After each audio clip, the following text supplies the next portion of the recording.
यह गरुड़ पुराण का 7वां अध्याय है। इस अध्याय में पुत्र की महिमा, दूसरे के द्वारा दिए गए पिंडदान आदि से प्रेतत्व से मुक्ति, इसके प्रतिपादन में राजा बभ्रुवाहन तथा प्रेत की कथा। सूत उवाच, सूत जी कहते हैं, इति श्रुत्वा तु गरुणः कंपितो ऐश्वर्य पत्रवत जनानामुपकारार्थं पुनः प्रपच्छ केशवम।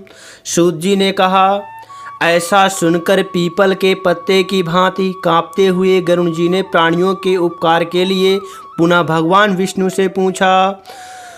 गरुड़ जी ने कहा, हे स्वामिन, किस उपाय से मनुष्य प्रमादवश अथवा जानकर पाप कर्मों को करके भी यम की यातना को न प्राप्त हो, उसे कहिए। संसार रूपी सागर में डूबे हुए दीन चित्त वाले, पाप से नष्ट बुद्धि वाले तथा विषयों के कारण दूषित आत्मा वाले मनुष्यों के उद्धार के लिए हे माधव, पुराणों में सुनिश्चित किए गए उपाय को बताइए, जिससे मनुष्य सद्गति को प्राप्त कर सके। श्री भगवान उवाच, श्री भगवान बोले, हे तार्क्ष, मनुष्यों के हित की कामना से तुमने अच्छी बात पूछी है, सावधान होकर सुनो। मैं अब सब कुछ बताता हूँ। हे खगेश्वर, मैंने इसके पहले पुत्र रहित और पापी मनुष्यों की यातना का वर्णन किया है। पुत्रवान तथा धार्मिक मनुष्यों की पूर्वोक्त दुर्गति कभी नहीं होती, यदि अपने पूर्वार्जित कर्मों के कारण पुत्रोत्पत्ति में विघ्न हो तो किसी उपाय से पुत्र की उत्पत्ति संपन्न करे। हरिवंश पुराण की कथा सुनकर विधान पूर्वक सतचंडी यज्ञ करके, भक्ति पूर्वक शिव की आराधना करके तथा विद्वान को पुत्र उत्पन्न करना चाहिए। यतः पुत्र पितरों की पुम नामक नरक से रक्षा करता है, अतः स्वयं भगवान ब्रह्मा ने ही उसे पुत्र नाम से कहा है। एक धर्मात्मा पुत्र संपूर्ण कुल को तार देता है। पुत्र के द्वारा व्यक्ति लोकों को जीत लेता है, ऐसी सनातनी श्रुति है।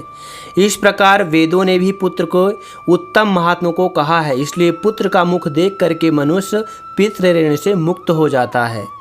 पौत्र का स्पर्श करके मनुष्य देव ऋषि पितृ ऋणों से मुक्त हो जाता है। इस प्रकार पुत्र पौत्र और प्रपौत्र से यम लोकों का अतिक्रमण करके स्वर्ग आदि को प्राप्त करता है। ब्राह्म विवाह की विधि से ब्याही गई पत्नी से उत्पन्न औरस पुत्र ऊर्ध्व गति प्राप्त कराता है और संग्रहित पुत्र अधोगति की ओर ले जाता है। हे खगश्रेष्ठ, ऐसा जान करके व्यक्ति हीन जाति की स्त्री से उत्पन्न पुत्रों को त्याग दे।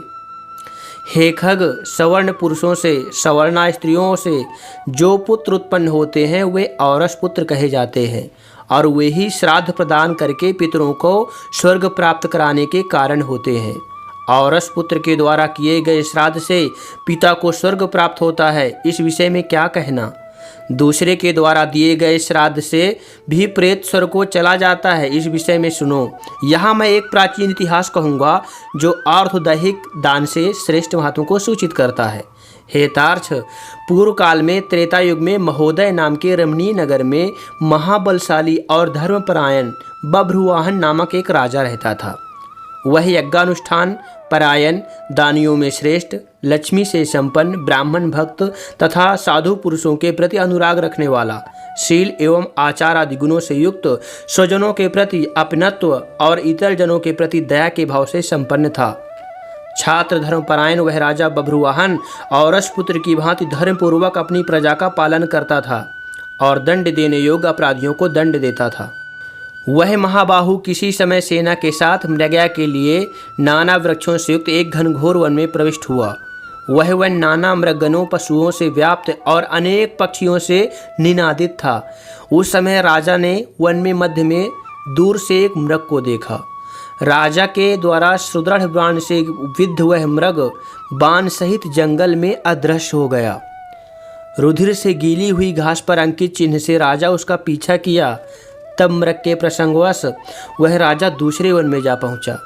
भूख प्यास से सूखे हुए कंठ वाला तथा परिश्रम के संताप से पीड़ित उस राजा ने एक जलाशय के समीप पहुंचकर घोड़े के साथ उसमें स्नान किया तथा कमल की गंधादि से सुगंधित शीतल जल का पान किया। इसके बाद उस जलाशय से बाहर निकलकर श्रम रहित राजा बभ्रुवाहन ने वृक्ष रूपी विशाल शाखाओं के कारण फैले हुए मनोहर और शीतल छाया वाले तथा पक्षी समूहों से कूजित एक वट वृक्ष को देखा। वह वृक्ष संपूर्ण वन की महती पताका की भांति स्थित था। उसकी जड़ के पास जाकर राजा बैठ गया। इसके बाद राजा ने भूख और प्यास से व्याकुल इंद्रियों वाले, ऊपर की ओर उठे हुए बालों वाले, अत्यंत मलिन, कुबड़े और मांस रहित एक भयावह प्रेत को देखा। उस विकृत आकृति वाले भयावह प्रेत को देखकर बभ्रुवाहन विस्मित हो गया। प्रेत भी घने जंगल में आए हुए राजा को देखकर चकित हो गया और समुत्सुक मन वाला होकर वह प्रेतराज उसके पास आया। हे तार्क्ष, तब उस प्रेतराज ने राजा से कहा, हे महाबाहो, आपके संबंध से मैंने प्रेत भाव का त्याग कर दिया है, अर्थात मेरा प्रेत भाव छूट गया है और मैं परम शांति को प्राप्त हो गया हूँ तथा धन्यतर हो गया हूँ।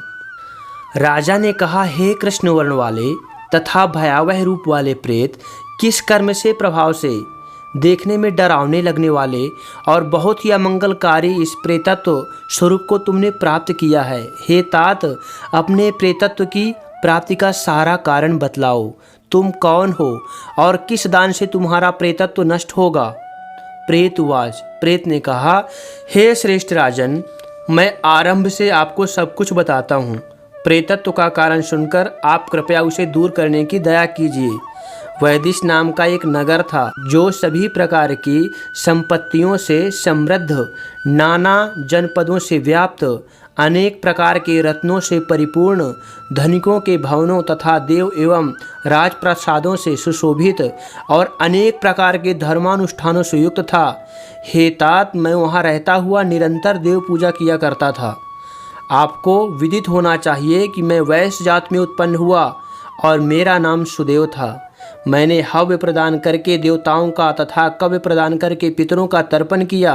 अनेक प्रकार के दानों से मैंने ब्राह्मणों को संतुष्ट किया था और अनेक बार दीन, अंधे एवं कृपण मनुष्यों को अन्न दिया था। किंतु हे राजन, मेरा यह सारा सत्कर्म मेरे दुर्दैव से निष्फल हो गया, जिस कारण मेरा सुकृत निष्फल हुआ है मैं आपको बताता हूँ। मुझे कोई संतान नहीं है, मेरा कोई सुहृद नहीं है, कोई बांधव नहीं है और ना कोई मित्र ही है जो मेरी आर्धदैहिक क्रिया करता। हे महाराज, मृत्यु के अनंतर जिस व्यक्ति के उद्देश्य से षोडश मासिक श्राद्ध नहीं दिए जाते, सैकड़ों श्राद्ध करने पर भी उसका प्रेतत्व सुस्थिर ही रहता है, अर्थात दूर नहीं होता। हे महाराज, आप मेरा अर्धदैहिक कृत्य करके मेरा उद्धार कीजिए, क्योंकि इस लोक में राजा सभी वर्णों का बंधु कहा जाता है। इसलिए हे राजेंद्र, आप मेरा उद्धार कीजिए, मैं आपको मणिरत्न देता हूँ।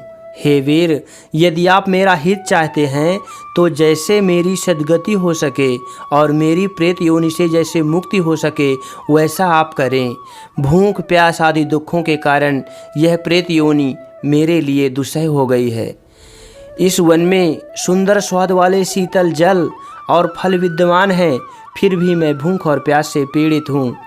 मुझे जल और फल की प्राप्ति नहीं हो पाती। हे राजन, यदि मेरे उद्देश्य से यथाविधि नारायण बलि की जाए, उसके बाद वेद मंत्रों के द्वारा मेरी सभी अर्धदैहिक क्रिया संपन्न की जाए तो निश्चित ही मेरा प्रेतत्व नष्ट हो जाएगा, इसमें संशय नहीं है। मैंने सुन रखा है कि वेद के मंत्र, तप, दान और सभी प्राणियों में दया, सत शास्त्रों का श्रवण, भगवान विष्णु की पूजा और सज्जनों की संगति, ये सब प्रेत योनि के विनाश के लिए होते हैं। इसलिए मैं आपसे प्रेतत्व नष्ट करने वाली विष्णु पूजा को कहूँगा। हे राजन, न्यायोपार्जित 2 सुवर्ण 32 मासा बाहर का सोना लेकर उससे नारायण की एक प्रतिमा बनवाए, जिसे विविध पवित्र जलों से स्नान करा दो।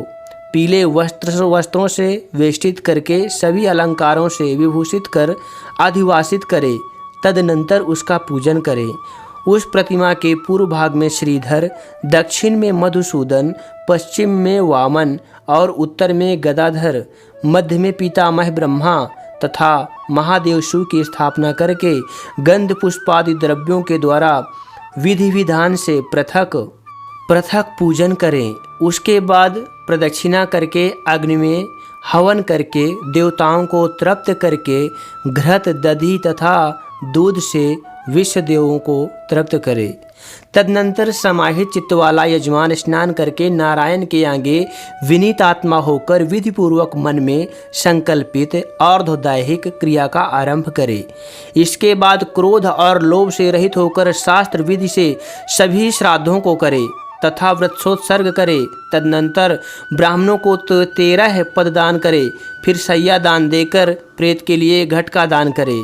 राजोवाच, राजा ने कहा, हे प्रेत, किस विधान से प्रेत घट का निर्माण करना चाहिए और किस विधान से उसका दान करना चाहिए? सभी प्राणियों के ऊपर अनुकंपा करने के हेतु से प्रेतों की मुक्ति दिलाने वाले प्रेत घट दान के विषय में बताइए। प्रेतवाच, प्रेत ने कहा, हे महाराज, आपने ठीक पूछा है। जिस सुदृढ़ दान से प्रेतत्व नहीं होता उसे मैं कहता हूँ, आप ध्यान से सुने। प्रेत घट का दान सभी प्रकार के अमंगलों का विनाश करने वाला, सभी लोकों में दुर्लभ और दुर्गति को नष्ट करने वाला है। ब्रह्मा, शिव तथा विष्णु सहित लोकपालों से युक्त तपाए हुए सोने का एक घट बनाकर उसे दूध घी आदि से पूरा भरकर भक्ति पूर्वक प्रणाम करके ब्राह्मण को दान करे। इसके अतिरिक्त तुम्हें अन्य सैकड़ों दानों को देने की क्या आवश्यकता? हे राजन, उस घट के मध्य में ब्रह्मा, विष्णु तथा कल्याण करने वाले अविनाशी शंकर की स्थापना करे एवं घट के कंठ में पूर्व आदि दिशाओं में क्रमशः लोकपालों का आवाहन करके उनकी धूप पुष्प चंदन आदि से विधिवत पूजा करके दूध और घी के साथ उस हिरण्यमय घट का ब्राह्मण को दान करना चाहिए। हे राजन, प्रेतत्व की निवृत्ति के लिए सभी दानों में श्रेष्ठ और महापातकों का नाश करने वाले इस दान को श्रद्धापूर्वक करना चाहिए। श्री भगवान ने कहा, हे कश्यप पुत्र गरुण, प्रेत के साथ इस प्रकार बातचीत हो ही रही थी कि उसी समय हाथी घोड़े आदि से व्याप्त राजा की सेना पीछे से वहां आ गई। सेना के आने के बाद राजा को महामणि देकर उन्हें प्रणाम करके पुनः अपने उद्धार के लिए अर्धदैहिक क्रिया करने की प्रार्थना करके वह प्रेत अदृश्य हो गया। हे पक्षिन, तदनंतर उस वन से निकलकर राजा भी अपने नगर को चला गया और अपने नगर में पहुंचकर प्रेत के द्वारा बताए हुए वचनों के अनुसार उसने विधि विधान से अर्धदैहिक क्रिया का अनुष्ठान किया। उसके पुण्य प्रदान से मुक्त होकर प्रेत स्वर्ग को चला गया। जब दूसरे के द्वारा दिए हुए श्राद्ध से प्रेत की सद्गति हो गई तो फिर पुत्र के द्वारा प्रदत्त श्राद्ध से पिता की सद्गति हो जाए, इसमें क्या आश्चर्य। इस पुण्यप्रद इतिहास को जो सुनता है और जो सुनाता है वे दोनों पापचारों से युक्त होने पर भी प्रेतत्व को प्राप्त नहीं होते। इस प्रकार गरुण पुराण के अंतर्गत शारोद्धार में बभ्रुवाहन प्रेत संस्कार नामक 7वां अध्याय पूरा हुआ। इति गरुण पुराणे शारद्वारे बभ्रुवाहन प्रेत संस्कारो नाम 7मोऽध्यायः।